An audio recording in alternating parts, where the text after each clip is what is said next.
곤고한 날이 이르기 전에 나는 아무 낙이 없다고 할 해들이 가깝기 전에 해와 빛과 달과 별들이 어둡기 전에 빛 위에 구름이 다시 일어나기 전에 그리하라.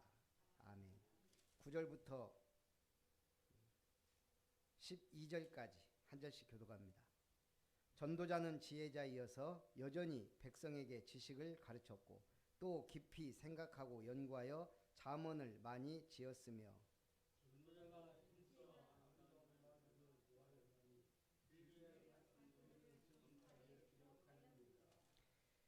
11절 12절 같이 봅니다. 지혜자들의 말씀들은 찌르는 채찍들 같고 회중의 스승들의 말씀들은 잘 박힌 못 같으니 다 한 목자가 주신 바이니라. 내 아들아, 또 이것들로부터 경계를 받으라. 많은 책들을 짓는 것은 끝이 없고 많이 공부하는 것은 몸을 피곤하게 하느니라. 아멘.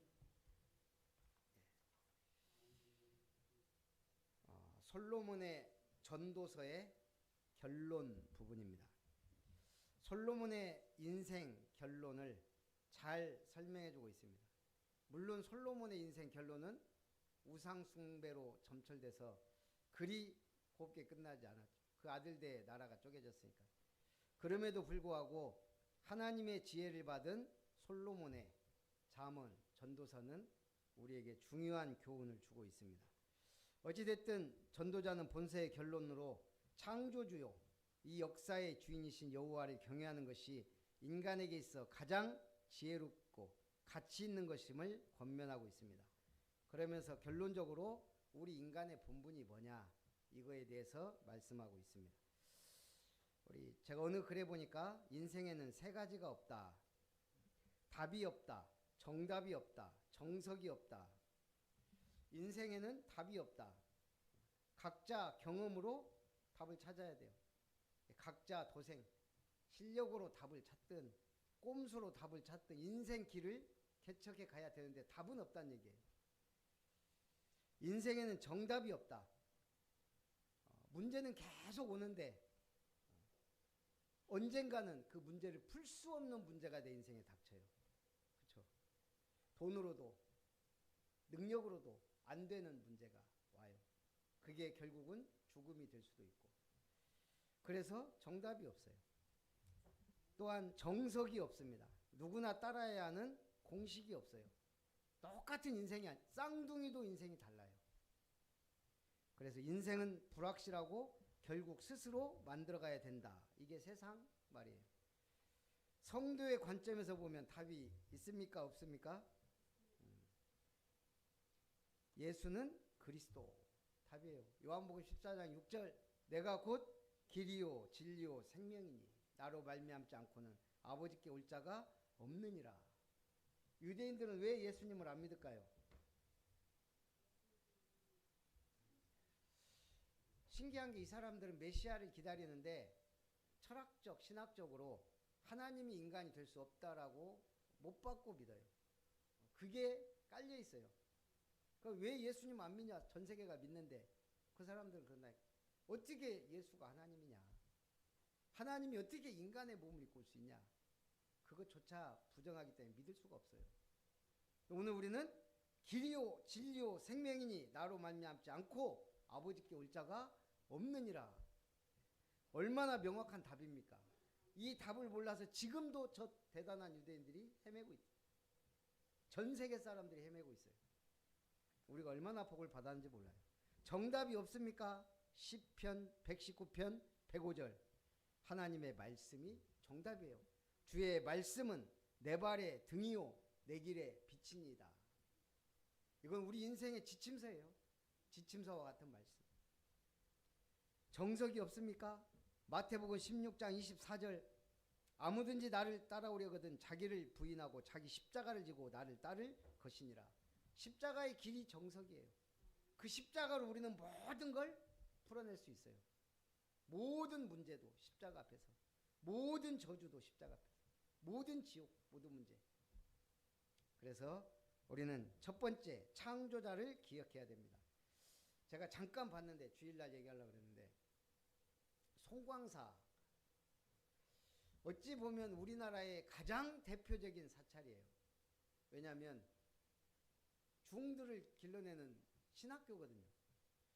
이거를 누구의 원효대사인가 전국을 돌아다니면서 순천에 왔나 봐요. 조계산. 근데 꿈을 꿨는 환상을 봤는가? 무슨 막 신선 16명이 막 그 자리에 탁 털을 잡고 있더래요. 송광사 자리에. 그래서 거기 지어서 앞으로 뭐 국사가 뭐 16명이 나올 것이다 이랬는데 고려시대 국사 16명을 배출했대요. 지금도 계속 신학중이라고 해야 돼요? 뭐라 해야 돼요? 배출하고 있는. 그게 순천에 있다 이 말이에요. 이게 어찌 보면 보통 흑암의 땅이 아니에요.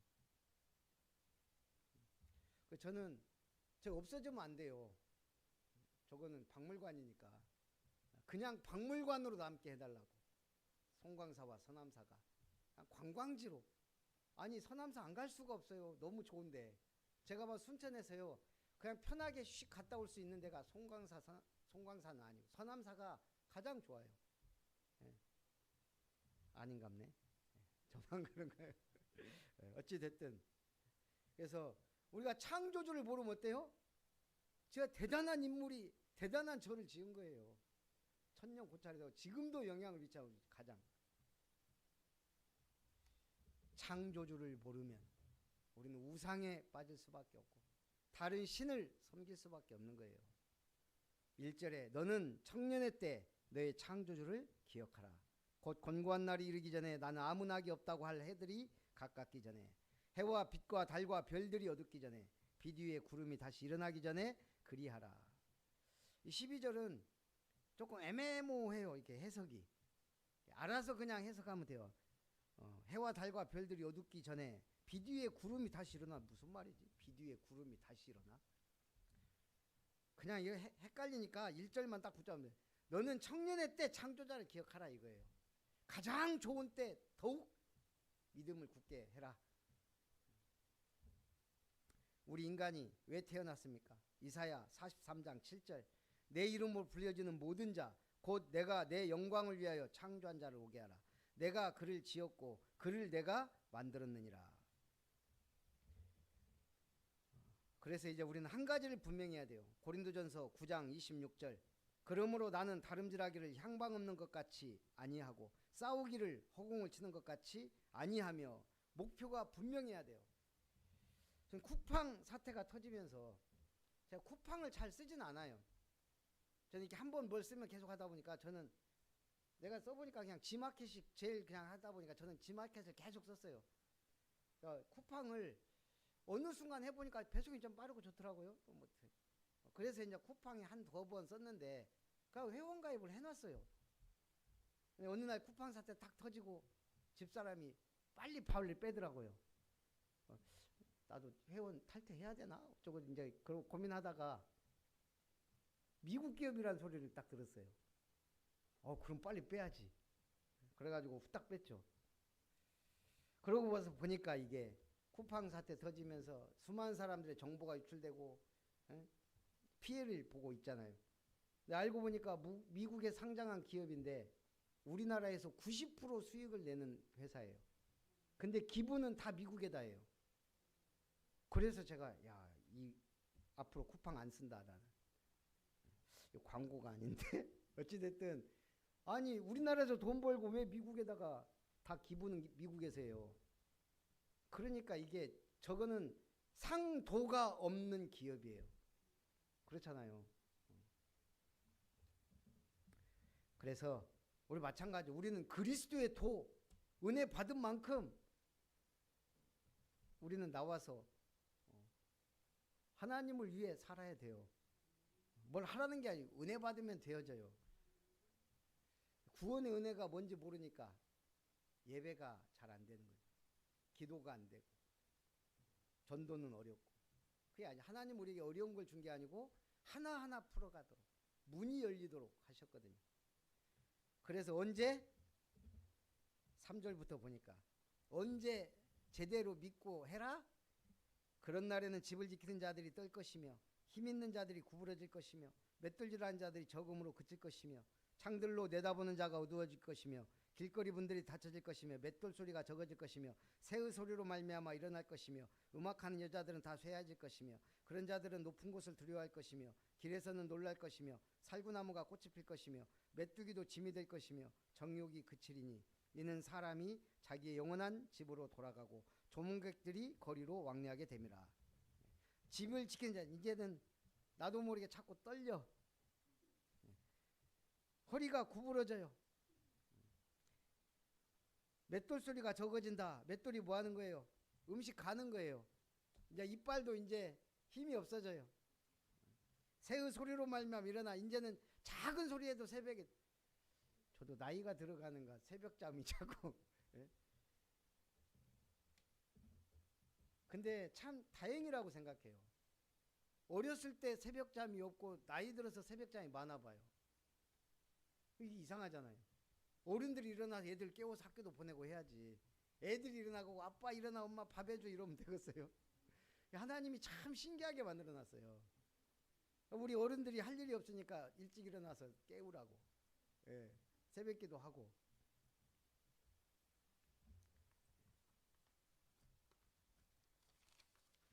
그래서 오늘 우리는 진짜 멋진 인생을 살아야 돼요. 아름다운 인생으로 마무리해야 돼요. 그게 믿음밖에 없어요. 그런데도 불구하고 야곱이 창세기 47장 8절에서 10절에 보면 바로가 야곱에게 묻되 네 나이가 얼마냐? 요셉 때문에 이제 야곱이 바로 앞에 섰어요. 그때 야곱이 바로에게 이르되 내 나그네 길의 세월이 130년이니이다. 내 나이가 얼마 못 되니 우리 조상의 나그네 길의 연주에 미치지 못하나 험악한 세월을 보내었나이다 하고 야곱이 바로에게 축복하고 그 앞에서 나오니라. 야곱이 130세에 바로 앞에서 뭐라 그래요? 내가 험악한 세월을 살았다. 누구보다 가장 응답받고 했던 게 야곱이지만 그 인생은 치열했어요. 왜냐? 인본주의를 너무 많이 써갖고 그래요. 그 아버지 이삭을 보고 배웠어야 되는데 아브라함 할아버지를 보고 배운 것 같아요. 어찌됐든 130 험악한 세월, 그럼에도 불구하고 바로 왕을 축복하고 나오잖아요. 그게 제사장적 권세예요. 순천시를 시장이 아름답게 하는 게 아니고 언약 잡은 사람의 기도가 아름답게 만드는 거예요. 시편 90편 10절에 모세가 또 얘기하잖아요. 우리의 연수가 70이요 강건하면 80이라도 그 연수의 자랑은 수고와 슬픔뿐이요 신속히 가니 우리가 날아가나이다. 70, 80밖에 못 사는데 수고와 슬픔뿐이라는 거예요. 모세도 그렇게 고백했어요. 그런데 그것도 신속히 날아간다. 제가 살아보니까 인생이 세상 말로 하면 계속 돈 들어갈 일만 있더라고요. 가만히 생각을 해보니 인생이. 그리고 결국은 결혼해서 애 낳고 가는 게 끝이에요. 예. 그래서 우리가 계속 돈 들어갈 일만 생기는데 어떻게 돈 하고 살아야 돼요? 내가 쓰고도 남을 만큼 은혜 받아야 돼요. 응답 받아야 돼요. 남을 돌아볼 만큼 응답 받으면 돼요. 우리가 응답 받으면 나 아니고 남이 보여요. 그리고 지역사회가 보이고 세상이 보이고 세계가 보이고 한 사람, 그 한 사람이 그 집안 살리는 거예요. 그 한 사람이 한 지역, 한 나라 책임질 수 있다는 얘기예요. 죽음이 오기 전에 그리하라. 6절에 은줄이 풀리고 금그릇이 깨지고 항아리가 샘 곁에서 깨지고 바퀴가 우물 위에서 깨지고 흙은 여전히 땅으로 돌아가고 영은 그것을 주신 하나님께로 돌아가기 전에 기억하라. 전도자가 이르되 헛되고 헛되도다 모든 것이 헛되도다. 풀리고 깨지고 깨지고 깨지고 돌아가고 돌아가다. 이게 죽음 앞에서 전도자가 한 말이에요. 은도 금도 결국은 없어질 거라 이거예요. 금 이런 거 많이 갖고 있어봤자 남이 탐내고 가져가요. 그래서 하나님께 다 드리고 가야 돼요. 우리 멋지게 살다가 우리는 흙으로 돌아갈 인생에 처음부터 창세기 3장 19절에 네가 흙으로 돌아갈 때까지 얼굴에 땀을 흘려야 먹을 것을 먹으리니 네가 그것에서 취함을 입었음이라. 너는 흙이니 흙으로 돌아갈 것이니라. 고린도후서 5장 1절 만일 땅에 있는 우리의 장막 집이 무너지면 하나님께서 지으신 집 곧 손으로 지은 것이 아니오 하늘에 있는 영원한 집이 우리에게 있는 줄 아느니라. 장막집은 무너져도 하늘에 있는 집은 무너지지 않는다는 얘기예요. 우리는 영원한 것을 위해서 투자하고 쌓아두고 살아야 돼요. 그래 이 땅에서 풍성하게 누리게 돼요. 제가 어느 글을 보니까 좀 서글프더라고. 부모가 사라지는 9단계. 어릴 땐 세상의 전부. 초등학교 땐 함께 걷는 사람. 중고등학교 땐 잔소리하는 사람. 대학 가면 가끔 연락 오는 사람. 사회 나오면 집에 계시는 분. 결혼하면 어른으로만 존재. 명절에만 찾아가는 방문 대상. 병들면 요양원 정보 검색. 죽고 나면 사진 속 인물. 이게 부모가 사라지는 단계. 우리 보겸이가 초등학생인데 한 번씩 전화 와요. 아빠 데려와. 나는 내 시간이 없나 뭐가 없나 갑자기. 근데 얘가 이제 집에 빨리 오고 싶을 때가 있잖아요. 뭐 태권도고 뭐고 아동센터로 데려오라는 거예요. 이제 학교 끝났어. 그러려면 얘가 자기도 뭐가 정당성이 있어야 하잖아요. 그럼 뭘 핑계 댈까요? 예? 처음에는 제가 그래도 가서 무조건 오라고 하면 그래 가자 갈게 그랬는데 지금은 안 가거든요. 어디가 아파? 예? 아빠 다리가 아파. 아빠 배가 아파. 집에 오면 안 아파. 분명히 아프다고 해서 그럼 엄마한테 확인해봐. 다시 하고 병원 가야 돼. 그 정도는 아닌 것 같은데 데려와. 어디가 아파야 제가 데려가는 줄 알아요. 그것도 얼마 안 남았어요. 이제 초등학교 때까지나 그러지. 이제 중고등학생 되면 집으로 오간디요. 딴 데로 가지. 그래서 야 금방이다. 우리도 사진 속 인물이 되기 전에 기도 새벽을 열심히 깨우고 예배드리면서 은혜 받고 멋진 걸 남기고 가야 돼요. 저는요 하늘나라 갈 때 우리 가족들 다 모아놓고 나는 이제 정말 좋은 곳 간다. 너희들 진짜 예수 잘 믿고 잘 살아라 하고 그거 하고 가면 돼요. 하여튼 최고의 유산이에요. 그래도 안 믿는 놈은 그건 왼수고. 자, 두 번째 전도자의 삶입니다. 지혜로 가르쳐야 됩니다. 9절에 전도자는 지혜자이어서 여전히 백성에게 지식을 가르쳤고 또 깊이 연구하여 잠언을 많이 지었으며. 솔로몬은 지혜를 가지고 백성들을 가르쳤습니다. 그것도 하나님 주신 지혜. 그러니까 그 나라가 얼마나 소문이 났던지요. 전 세계에서 찾아오잖아요. 그것도 선물 들고 막. 사람들이 안다는 얘기예요. 근데 솔로몬은 뭘 알았냐?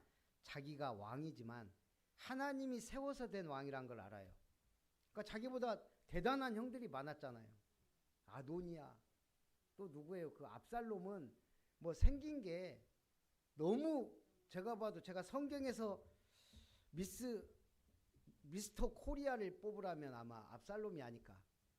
사울도 좀 한데 압살롬은 성경에서 아름답다고 그랬어요. 머리도 막 엄청나게 길면서 풍채나 모든 게. 그렇지만 솔로몬은 그래서 아는 거예요. 자기가 왜 왕이 됐는지. 하나님의 은혜, 하나님이 선택된 자, 성전 건축 위하여. 그래서 자기를 하나님의 대리 통치자라는 걸 안다는 얘기예요. 그래서 지혜를 달라고 그랬고. 이런 지도자가 나와야 나라가 평안하고 다 행복해요. 그래서 저는 이 다니엘의 지혜, 다니엘 1장 20절에 보면 왕이 그들에게 모든 일을 묻는 중에 그 지혜와 총명이 온 나라 박수와 술객보다 10배나 나온 줄 아니라. 진짜 우리는 다니엘의 지혜를 구해야 돼요. 특히 렘넌트 때. 야고보서 3장 17절에서 18절에는 위로부터 난 지혜에 대해 얘기합니다. 오직 위로부터 난 지혜는 첫째 성결하고 다음에 화평하고 관용하고 양순하며 긍휼과 선한 열매가 가득하고 편견과 거짓이 없나니 화평하게 하는 자들은 화평으로 심어 의의 열매를 거두느니라 그랬습니다. 우리 수능 상위 0.1% 학생들이 가는 학교가요.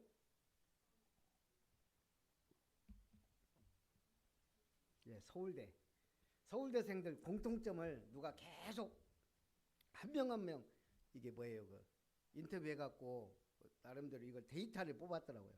그러면서 숫자 3을 기억해야 된대요. 서울대 가려면. 그 3이 뭘까? 하루 3시간 공부. 혼자서 3시간 공부.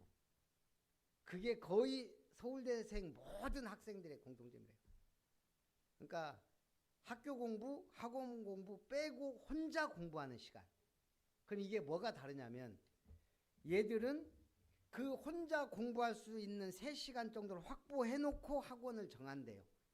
그러면 2군데 이상을 못 다닌대요. 오프라인으로는.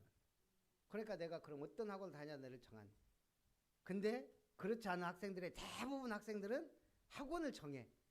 그래놓고 시간 남으면 공부를 하는지 마는지 모르지만 그 시간이 공부할 시간이 없다라고 포기한다는 거예요. 자기가 공부할 시간을 없애버려. 학원 다닌다고. 내가 직접 공부하지 않으면 안 늘어요. 우리 예배도 마찬가지예요. 예배 듣고 나가면 제가 해놓고도 저도 별로 남은 게 없어요. 포럼 해보면 그때 그랬지. 이번 어제 포럼 해보니까 우리 이룬건설 시간에 대해서 다 은혜 받고 충격받았더라고요. 시간도 하나의 내가 타락이라 그랬잖아요. 진짜 사랑한 사람은 시간으로. 돈으로 키운 자식과 시간으로 키운 자식은 돈은 자식이 돌려주지 않는데 시간은 돌려준다는 거예요. 함께 하려고. 이게 영적으로도 마찬가지인 것 같아요. 그래서 잠언을 많이 공부 지었습니다. 9절에 전도자는 지혜자이어서 여전히 백성에게 지식을 가르쳤고 또 깊이 연구하여 잠언을 많이 지었으며. 그래서요, 이 솔로몬이 잠언을 얼마나 지었냐? 열왕기상 4장 32절 34절에 보니까 그가 잠언 3,000가지를 말하였고 그의 노래는 1,005편이며 한마디로 노래는 1,005개 짓고 잠언을 3,000가지를 말했대요. 그것만 있는 게 아니고 또 초목에 대해 레바논의 백향부터 다미나 우슬초까지 모든 식물 도감을 만든 거죠. 또 짐승과 새와 기어다니는 것과 물고기에 대하여 말한지라. 사람들이 솔로몬의 지혜를 들으러 왔으니 이는 그의 지혜의 소문을 들은 천하 모든 왕들이 보낸 자들이더라. 저는 이 솔로몬에 비견할 만한 우리나라 왕 세종대왕이죠. 한글 창제 백성을 위하여. 그리고 세종대왕이 가장 많이 한 게 뭐예요? 농업 분야의 혁명이에요. 추구기, 해시계, 물시계 다 뭐예요? 농업 시간과 관계된 거예요.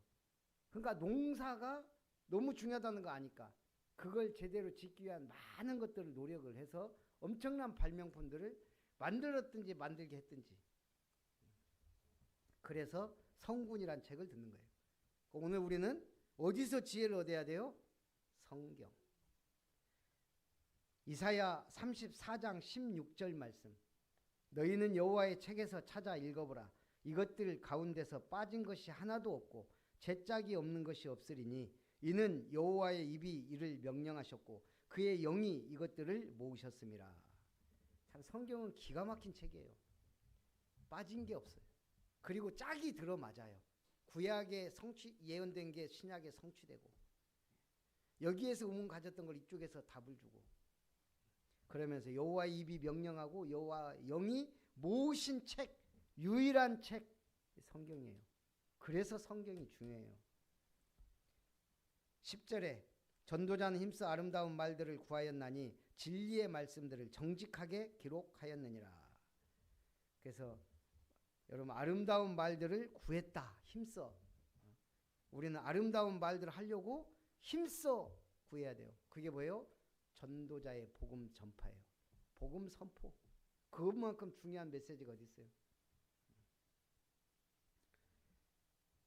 그래서 일단은 그러려면 성경을 알아야 돼요. 시편 1편 1절 2절 복 있는 사람은 악인들의 꾀를 따르지 아니하며 죄인들의 길에 서지 아니하며 오만한 자들의 자리에 앉지 아니하고 오직 여호와의 율법을 즐거워하여 그의 율법을 주야로 묵상하는도다. 저는 시편 19편 7절부터 읽을 때마다 참 이게 은혜되더라고요. 시편 19편 7절부터 여호와의 율법은 완전하여 영혼을 소생시키며 여호와의 증거는 확실하여 우둔한 자를 지혜롭게 하며 여호와의 교훈은 정직하여 마음을 기쁘게 하고 여호와의 계명은 순결하여 눈을 밝게 하시는도다. 여호와를 경외하는 도는 정결하여 영원까지 이르고 여호와의 법도 진실하여 다 의로우니 금 곧 많은 순금보다 더 사모할 것이며 꿀과 송이꿀보다 더 달도다. 또 주의 종이 이것으로 경고를 받고 이것을 지킴으로 상이 크니라. 완전한 말씀을 붙잡고 있으면 이걸로 우리가 경고도 받지만 상도 크다. 그래서 저는 어떤 유튜버가 그런 말을 해요. 한국은 참 특별한 나라다. 그 특별한 것 중에 신기한 게 있어요. 예를 들면 축구 일본하고 한국하고 누가 더 잘해요? 일본이 잘해요. 항상 순위도. 그리고 유럽파도 일본이 훨씬 많아요. 근데 스페셜리스트가 한국에는 스페셜리스트가 있다는 거예요. 예를 들면 우리나라가 신기하죠. 중국에게 안 먹힌 것도. 다 그때그때마다 대단히 위대한 사람이 나오는 거예요. 강감찬, 을지문덕, 이순신, 축구도 차범근, 또 뭐예요? 박지성, 손흥민. 일본도 잘하겠는데 그 급은 잘. 물론 야구에는 오타니나 뭐 이런 들이 나오긴 하지만, 근데 우리나라가 특별한 때 꼭 특별한 인물들이 나와. 저는 이게 하나의 은혜라고 생각해요.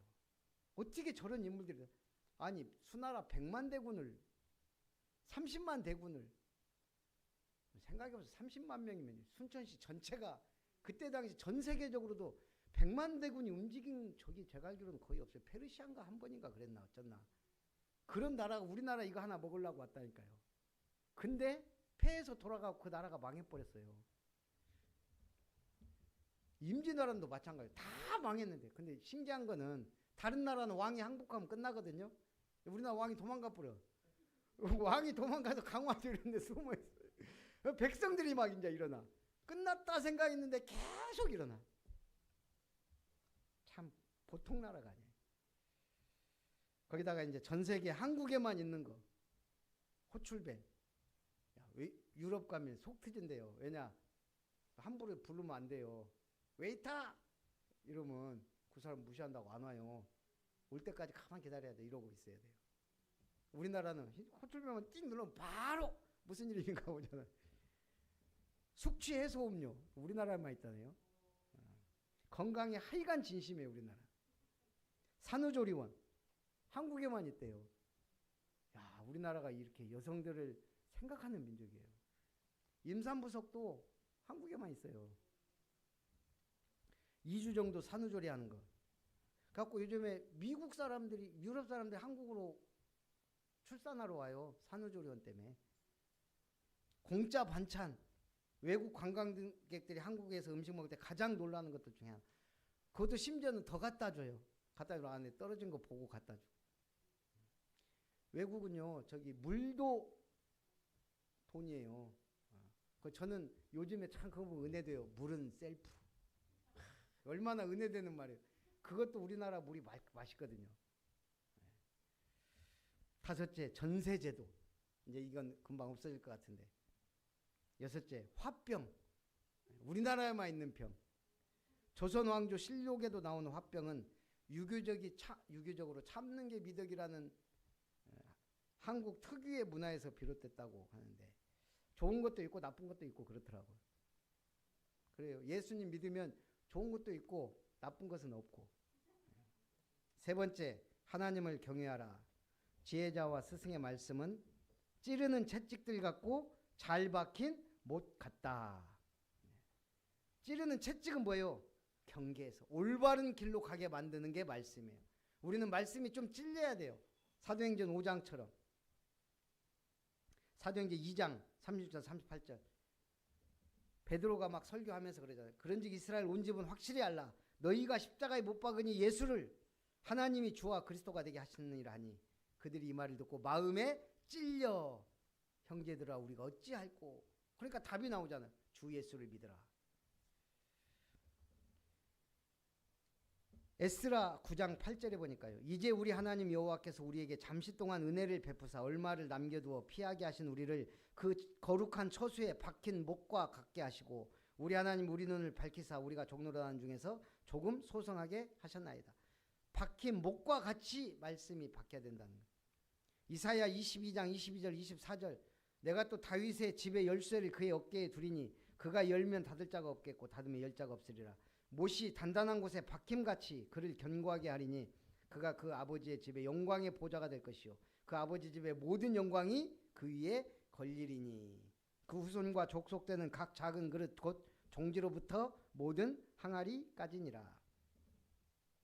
하나님의 말씀이 잘 박힌 목과 같이 박혀지면 어떻게 된다고요?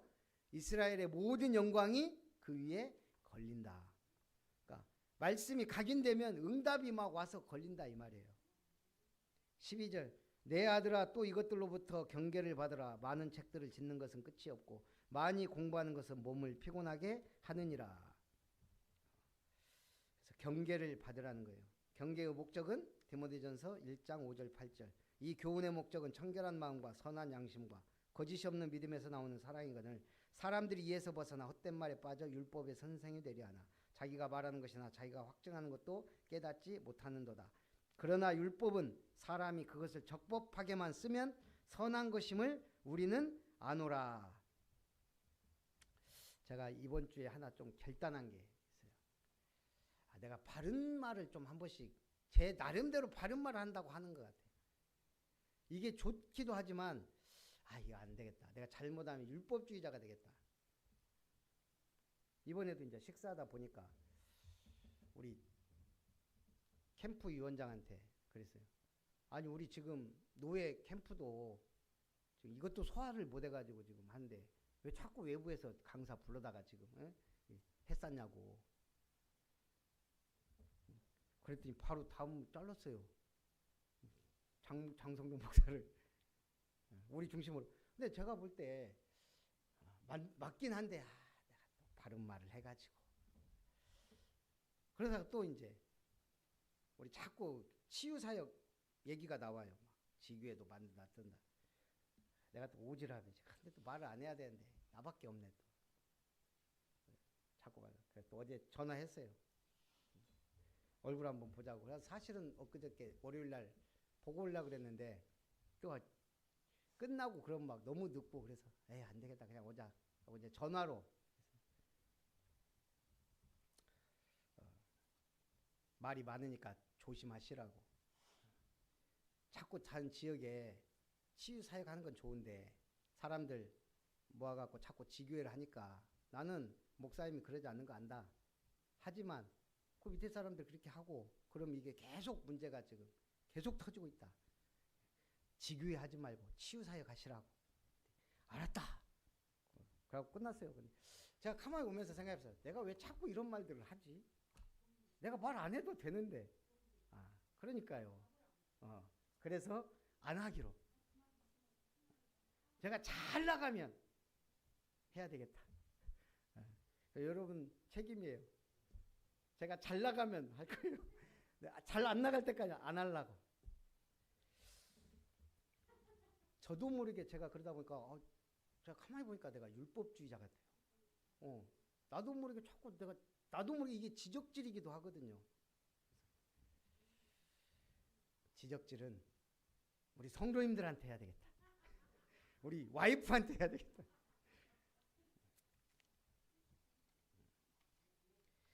잠언서 13장 18절에 보면 훈계를 저버리는 자에게는 궁핍과 수욕이 이르거니와 경계를 받는 자는 존영을 받느니라. 하나님의 말씀에 경계를 받고 내가 올바른 길을 가면 존귀와 영광을 받는 삶을 살게 됩니다. 우리의 인간의 본분입니다. 13절 일의 결국을 다 들었으니 하나님을 경외하고 그의 명령들을 지킬지어다. 이것이 모든 사람의 본분이니라. 하나님은 모든 행위와 모든 은밀한 일을 선악간에 심판하시리라. 결론이에요. 마음을 다하고 힘을 다하고 뜻을 다하여 주 너의 하나님을 사랑하라. 그거 외에는 답이 없더라고요. 여러분은 복음 안에서 사랑의 사람 되시기를 주님의 이름으로 축복합니다. 살아계신 하나님, 말씀들은 찌르는 채찍 같고 잘 박힌 목과 같다는 말씀 붙잡고 이것이 나의 인생길에 중요한 응답이요, 망대요, 여정이요, 이정표를 세우는 말씀이 되어 하나님 앞에 영광을 돌리게 하옵소서. 청년의 때, 힘 있을 때 더욱 창조자를 기억하는 우리 성도님들 되게 하옵소서. 주 예수님의 이름으로 기도하옵나이다. 아멘.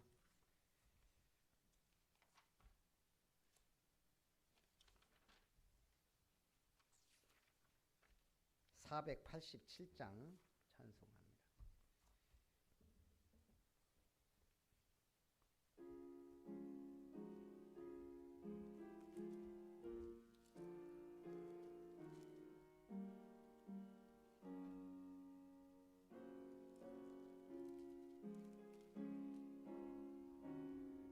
(1절) (4절) 어둠 후에 빛이 오며 바람 분 후에 잔잔하고 소나기 후에 햇빛 나며 수고한 후에 쉼이 있네. 고생한 후에 기쁨 있고 십자가 후에 영광 있고 죽음 온 후에 영생하며 이러한 도가 진리로다.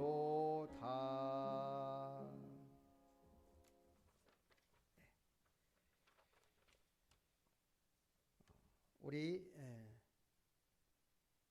크리스마스 주일날 예배 끝나고 바깥에 조금 이렇게 좀 더 장식, 옆에 교회 보니까 좀 비교가 되더라고요. 그래서 좀 우리 그 문이라도 이렇게 했으면 좋겠고요. 그리고 성탄 축제 위해서 기도해 주시고 우리 뭔가 좀 달란트를 뽐내는 시간이 됐으면 좋겠습니다.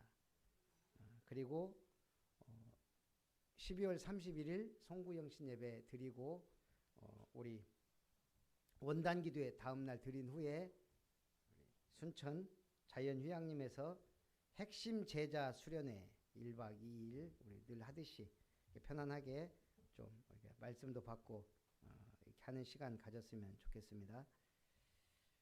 이번 주에 우리 또 청지기 임명 및 재정 보고 하도록 하겠습니다. 그리고 오늘 이번 주 그 투이 성도님 봤죠? 이제 기도하고 우리 그 아들 우양선 위해서도 기도해 주시기 바랍니다. 하나님의 사랑과 예수님의 은혜와 성령 하나님의 역사하심이 하나님의 말씀이 찌르는 채찍이 되어 내 인생을 참으로 올바른 길로 가도록 인도받는 말씀이 되고 잘 박힌 목과 같이 내 심령과 모든 삶에 박히고 적용되어 이스라엘의 모든 영광이 걸리듯 모든 응답에 축복을 누리는 증인들이 되기를 원하며 하나님 앞에 진정으로 귀하게 남은 생에 쓰임받으며 기도자요 예배자요 전도자로 쓰임받기 원하는 모든 예배자들, 언약의 백성들, 아름다운 가족들, 저들의 가정, 산업, 내 집 교회와 이룸 건설 든든 망대, 율촌중산 망대 위에 영원토록 항상 함께 있을지어다. 아멘.